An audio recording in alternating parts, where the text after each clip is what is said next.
Mohon maaf, ini saya bukan menyanjung Pak Inggi. Iya. Bukan menyanjung, ada orangnya. Enggak. Waktu buah-buah pertama sih belum ya. Mm-mm. Jujur aja yang kita rasa itu belum.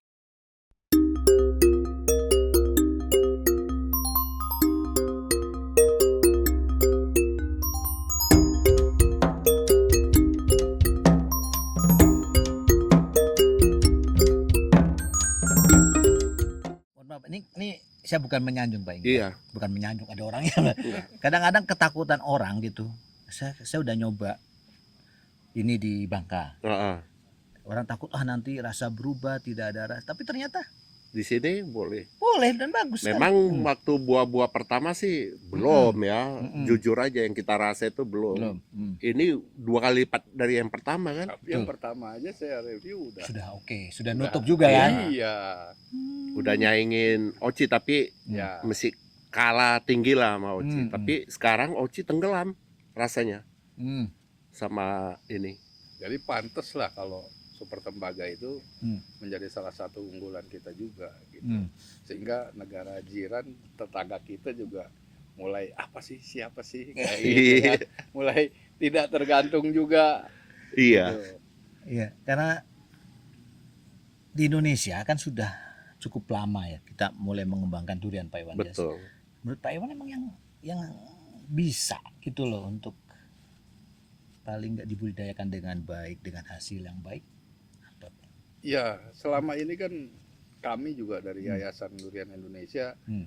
keliling explore durian Hmm. untuk mencari satu klon, satu varietas yang istilahnya bisa setidaknya seperti musangking atau oci, artinya sel polinasi. Jadi dia ditanam di mana adaptif gitu, bisa berbuah dan rata-rata rasanya hampir sama. Itu sangat sulit.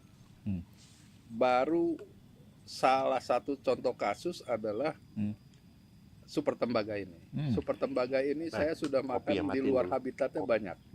Kayak begitu. Yang di Jawa udah beberapa kali hasilnya ternyata bagus. Bisa dinikmati jauh di atas rata-rata durian lain. Jadi worth it. Worth it.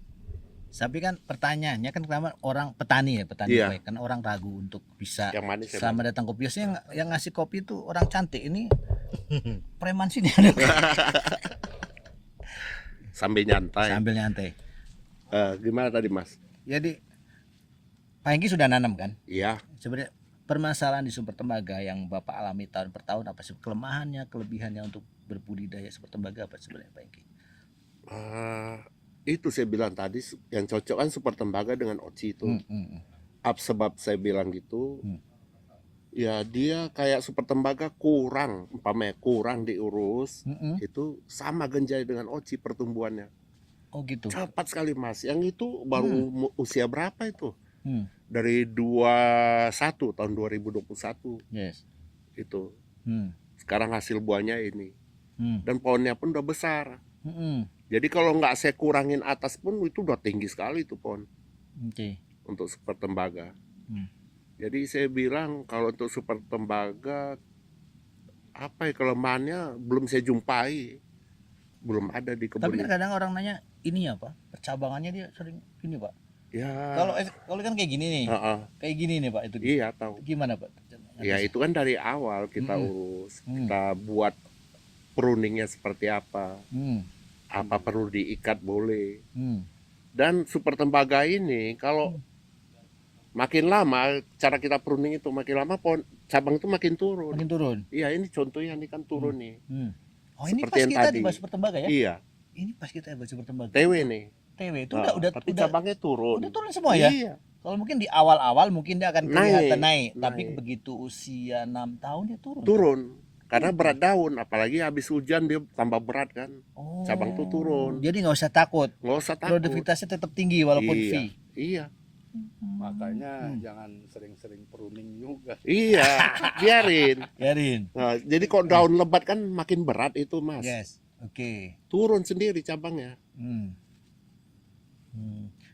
Pak Iwan, sebenarnya kelemahan kita secara budidaya apa Wan? Apakah apa ya kita sebenarnya kita ini sorry baik Oh tuh yang nggak manis. kesalahan mindset budidaya di Indonesia apa sih Pak Iwan? Hingga kita selalu apakah emang kita memang sudah apatis dengan durian lokal kita? Kan memang banyak kasus lah. Tapi paling nggak kita kan sudah harus mulai mengkerucut nih. Kompleks ya, banyak hal ya. Hmm. Seperti halnya orang kalau kita bicara durian lokal, waduh lama, udah pasti itu Iya. kan. Lama segala macam. Padahal kita mereka belum kenal yang sistem misalkan stack atau top walking Yes. seperti kayak gitu untuk mempercepat pembuahan kan dari awal. Kemudian juga kita kadang-kadang luar negeri mindsetnya ya. Jadi kalau dari luar tuh kelihatannya lebih bagus. Memang untuk sementara selama kita belum dapat ganti Musangking atau Oci, bolehlah sebagai pengganti pengisi kekosongan seperti gitu. Tapi kita harus terus cari satu klon, dua klon yang memang adaptif di Indonesia. Saya pikir Super Tembaga sudah mulai mengkerucut seperti kayak gitu.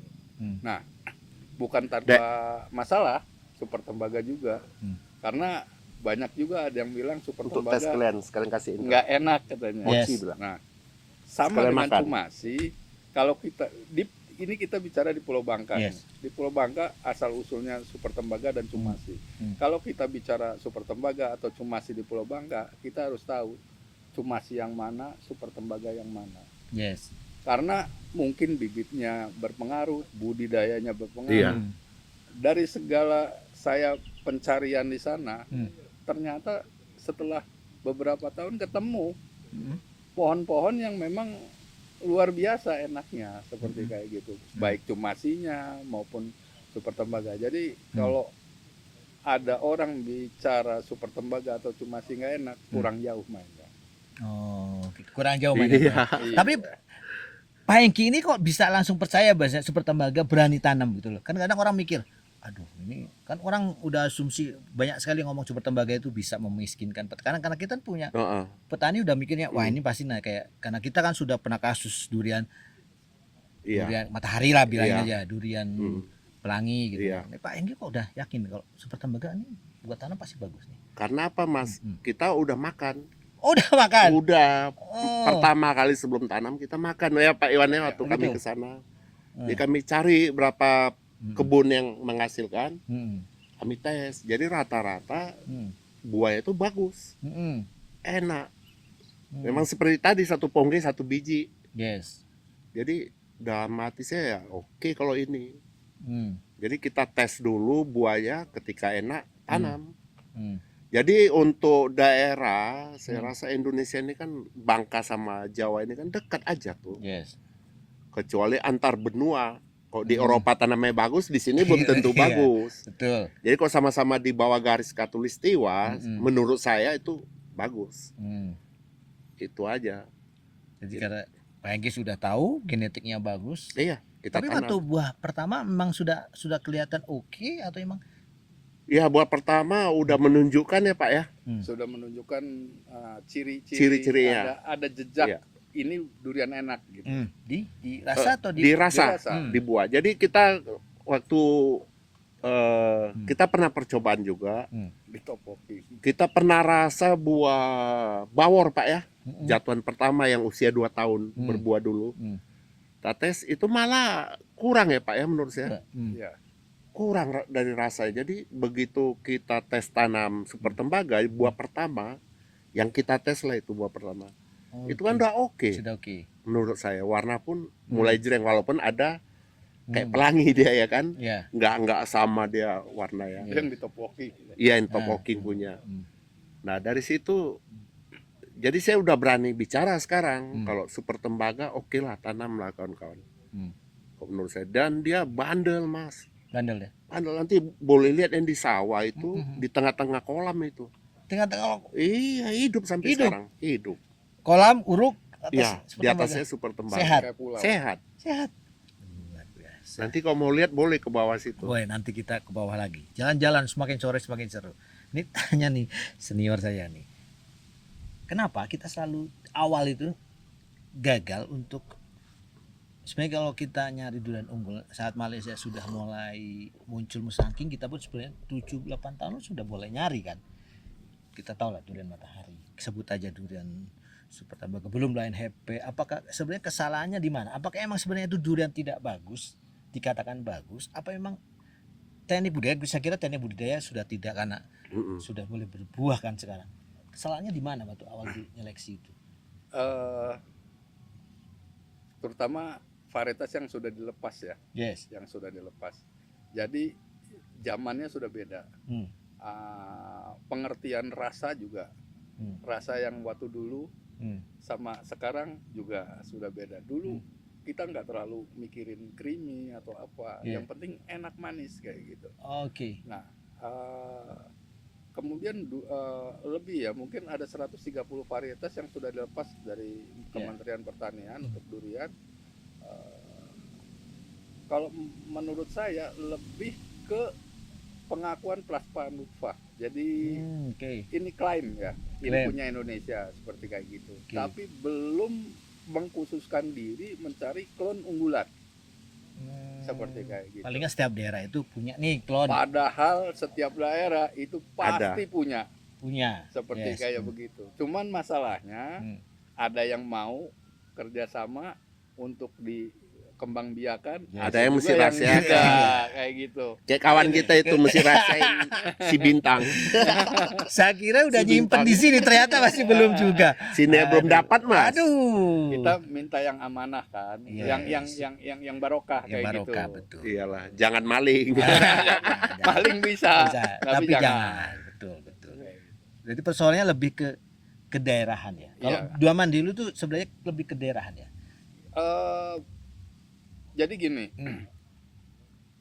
ini dugaan saya gitu. Di daerah Banten itu ada namanya si potret, kemudian juga ada yang namanya Si bintang. panggilnya IM. Oh, IM tuh Agak saru sih sebenarnya, oh, kayak gitu. M-nya tuh menak. oh iya, gitu. menak, Gitu. Ya. Nah, ini durian sangat legendaris di sini. Tapi kalau kita cari jejaknya, durian yang namanya si potret itu sebenarnya durian yang biasa-biasa saja. Nah, karena yang didatangi adalah presiden waktu dulu, dan presiden juga nggak akan mungkin dia ngomong ini nggak enak gitu. Pasti wah, it's good kayak gitu kan. Mana di sana ada wartawan banyak, foto-foto segala macam. Nah, jadilah ini si potret. Enak nggak enak selalu setiap panen dikirimlah ke istana seperti kayak gitu. Nah lebih ke siapa pejabatnya dulu sukanya durian apa, itu dulu seperti kayak begitu. Labelingnya seperti itu ya. Kebanyakan ya. Kebanyakan. Tapi ada juga yang misalkan bersifat nasionalis, seperti lahirnya matahari. Kita tidak tutup mata juga bahwa matahari lahir untuk menyaingi montong dari segi warna, ketebalan, segala macam. Ketika pohon induk cimahpar, matahari itu mungkin sangat bisa menyaingi. Tapi ketika telah disebar, batang bawahnya berubah segala macam, permasalahan demi permasalahan kembali muncul kayak gitu ya. Sampai akhirnya orang menganggap pada kesimpulan bahwa matahari kurang cocok kalau untuk dibudidayakan secara besar. Gitu. Kalau untuk koleksi sih it's okay lah. Itu mungkin mindset kita seperti itu waktu itu. Tapi kan kita udah 107 lah ya Pak, lebih ya. Ya 130 varietas durian unggul Indonesia yang layak budidaya, yang sudah dilepas. Dilepas kan? Pertanyaan yang layak budidaya mungkin nggak ada 1% ya. mungkin ya 1%, 2% lah kayak gitu. Karena di situ ada cumasi, ada. Iya. Namlung petaling lah disebut ya kan waktu dulu. Tapi apakah yang dibayangkan namlung petaling itu sama dengan cumasi yang sekarang? Kita juga masih belum tahu kayak gitu. Karena Iya, dengan perdagangan bibit yang tahu sendiri di sini, Yes. simpang siur bisa di tengah jalan berubah varietas. Ah. Nah, ini banyak petani-petani juga yang dulu saya belinya ini kok jadinya ini. Seperti itu. Jadi mereka Oknum. ya Oknum. oknum seperti kayak gitu. Hmm. Itu banyak sekali permasalahan.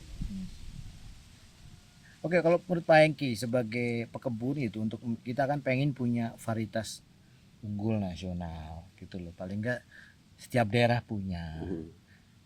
Apa harus ada keberanian apa ya? Kita kan selalu ngomong, iya kenapa harus dua ini aja, musangking, duri hitam, awor gitu. Apakah Iya. ya, apakah sebaiknya seperti apa? Setiap daerah itu seperti apa, Pak? Harapannya apa, Pak Hengki? Ada Harapan kita kembali lagi ke pemerintah, Mas. Sekarang dari pemerintah pun tidak turunkan apa sih yang namanya durian berkualitas, apa aja sih syaratnya, kan gitu. Apa aja sih durian yang berkelas dan pasarnya seperti apa. Nah, pasarnya sekarang yang paling hebat kan apa? Super tembaga kan, Mas. Yes. Ya, jadi ya rame pekebun ya mulai tanam. Super tembaga, dia tidak melihat dulu situasi di asalnya seperti apa. Lahan, kebanyakan lahan di Bangka itu kan tanah jarang, Mas. Batu. Rata-rata batu. Yes. Nah, kita kok bisa lahan seperti itu, ya carilah pupuk ya yang seperti itu. Jadi kok umpamanya lahannya berbatu, kita pupuknya mewah, nggak kena, Mas. Itulah yang sering lari rasanya. Oh gitu, Yang solusinya apa? gitu. Iya, kalau menurut saya. Jadi dari pemerintah pun kita kan belum ada tuh apa sih durian unggulan, syaratnya harus ini, harus ini. Ketika syarat-syarat ini terpenuhi, barulah oke, itu namanya durian unggulan. Pasti petani mau tanam. Jangan katanya unggulan, giliran berbuah, bingung mau jualnya kemana, pusing jualnya kemana kan Ya, gitu. tetap petani itu nggak cuma, bukan hanya nasionalisme, tapi Iya. duit Duit. harus ada ya. Ya kita menanam selama 3 tahun kan uang terus tuh, Mas. Duit, pupuk, bayar orang kerja yang akomodasinya, semua uang, Mas. Lah kita panen terus nggak laku. Ya. Coba kemana lari ya? Bukan kita nggak nasionalis kan. Nah ketika super tembaga kita udah rasa enak di tempatnya, dan kita udah lihat pohonnya seperti apa, oke kita tanam. Udah berani tanam, nggak mungkin rasanya itu lari jauh dari tempatnya. Ya, sudah terbukti ya, Pak. Ya inilah, Sudah terbukti. inilah buktinya. Ya. Tapi ada treatment spesial nggak untuk kalau super tembaganya? Wih, perfect. Gini, Mas. Yes. Kebun Tamora ini kan sering dibilang orang kebun garam. Yes. Benar? Ya. Super tembaga kan di Bangka kan pulau kecil, Mas. Yes. Jadi uap air asin itu kalau musim barat itu kena, Mas, ke darat. Kan pengaruh juga deh dari garam. Yes. Seperti Pulau Kundur, pulau kecil. Yes. Kan air uap laut itu kan asin garam. Yes. Nah, nggak mungkin nggak ada pengaruhnya, makanya buah di sana Lagi. kebanyakan enak. Ya. Itu dia, Mas. Jadi kalau kita di tengah pulau gini, ya kita akalin lah. Tapi pakai garam jangan kayak orang mau bunuh diri. Itu tadi dengan catatan. Ya, Harus catatan. ada catatan. Catatannya biar jelas, biar nggak kelem. Apa itu? Catatannya untuk garam itu apa? Sekedar ya, Mas. Yes. Sekedar ya, kita kayak pohon udah besar seperti ini, paling kita 5 genggam aja ditabur merata di bawah tajuk. Di bawah tajuk ya, nggak di luar. Enggak, harus di dalam. Di dalam dia. Nah, sampai kira-kira 2 jengkal dari batang. 2 jengkal dari batang. Iya. 2 jengkal dari batang. Ditabur merata. Aja. Itu siram atau biarkan saja? Biarin. Kalau mau waktu siram ya siram. Dan garam ini dia bisa mengikat air, Mas. Hati-hati kalau tanah yang sering basah, becek itu atau yang musim hujannya tinggi, nggak usah. Karena apa? Itu bikin mati pohon. Oh. Karena garam ini mengikat air, Mas. Jadi basah aja di bawah pohon itu. Oh gitu. Iya, jadi kok basah terus kan akar pasti busuk karena becek tanah itu kan. Itu jadi banyak orang bilang, oh gara-gara garam pohon saya mati. Padahal dia nggak tahu penyebabnya. Yes. Garam ini mengikat air dia. Itu fungsinya. Betul. Tidak semua bisa diaplikasikan dengan Betul. garam. Tergantung situasi dan kondisi. Satu kondisi kondisional nanti Ya itu tadi catatan. Dengan catatan. dengan catatan. Iya. Jangan. Pak Iwan, Bangka sudah menelurkan, kita kan puluhan besar, pulau besar sekali, harusnya sih paling tidak dengan satu provinsi satu lah ya, punya durian unggul. Sebaiknya gimana Pak Iwan? Gimana cara seleksinya? Bagaimana dapat? Ini loh firm bahwa saya ini durian kita gitu, bagus. Iya, sebenarnya pemerintah itu kita harapkan lebih ke kebijakan, bukan actionnya, Yes. kebijakannya, bagaimana mengatur kebijakan. Kalau explore kemudian juga ini biarin berkembang secara natural. Yes. Kita banyak setiap daerah, misalkan Aceh ada sea lobster itu, king Yes. lobster segala macam. Saya rasa tinggal uji adaptasinya, ya adaptasinya. Kita kirim ke sana, kita kirim ke sini. Setelah jadi, begitu dia adaptif, ya berarti bisa dikembangkan secara nasional Iya. sebagai durian unggulan dari Aceh. Misalkan di Banten sendiri bukan nggak punya unggulan, bahkan yang sudah dilepas pun ada, yang sudah dilepas kementerian, yaitu si sepah. Tapi sayangnya kita cari bibit si sepah aja susah seperti gitu. Nah harusnya ini disediakan kemudian dikirim ke beberapa daerah, uji adaptasinya. Ketika berbuah itu oke, barulah kita daftarkan sebagai unggulan nasional. Jangan belum ini terus kita Buru cepat-cepat dilepas, kemudian nanti ini ada yang baru lagi kayak gitu kan, padahal sejenis kayak gitu. Wah, itu kacau juga. Jadi saya pikir biarkan berkembang secara alami, kemudian juga pemerintah mempersiapkan perangkat regulasinya. Jadi kita pun didorong kayak gitu, lewat Kementerian Pertanian dan segala macam. Biarlah Berlalat nih Mas. Habis kena kopi coba lah. Yang kita sikat lagi. Kau ini sambil ngobrol Pak Iwan, mari. nggak bisa dong. Iya, tapi saya berharap setiap daerah akhirnya punya satu klon unggulan nasional, seperti kayak gitu.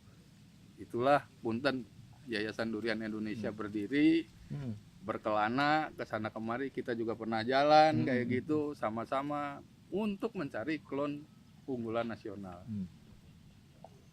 Sementara belum ada, kita pakai aja yang ada dulu.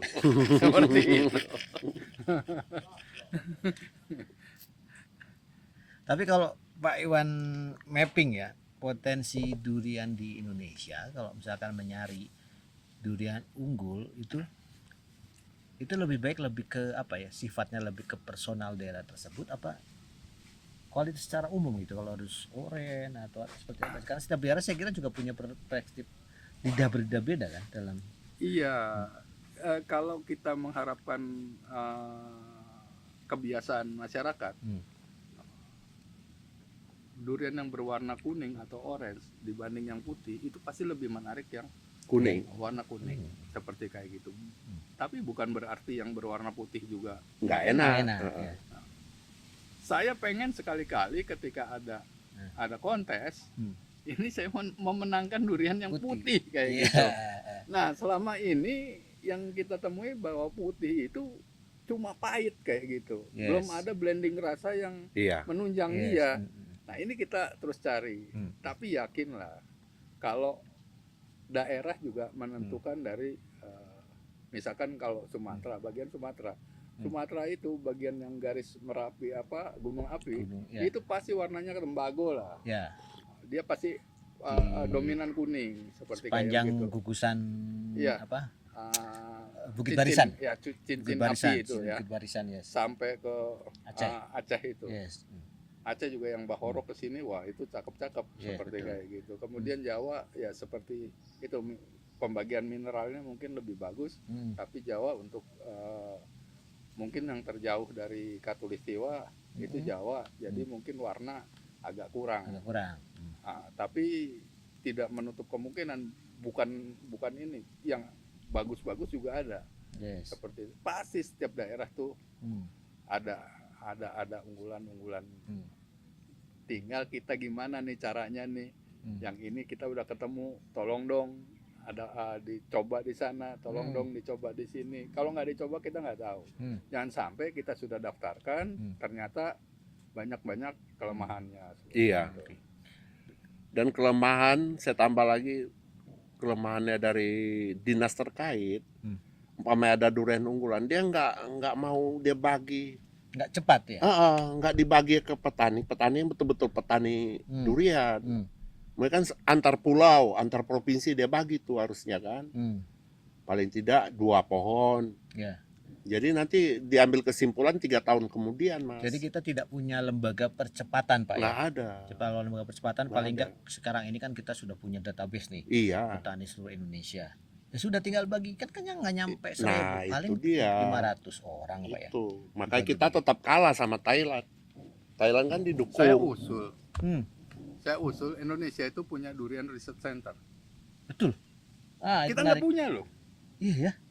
Waktu dulu Eh. saya dengan almarhum Profesor Dr. Lutfi itu sudah ingin bikin Durian Research Center dengan kebun koleksi itu sekitar 25 hektar. Tapi ya kita berharap, tapi ada yang lebih menentukan.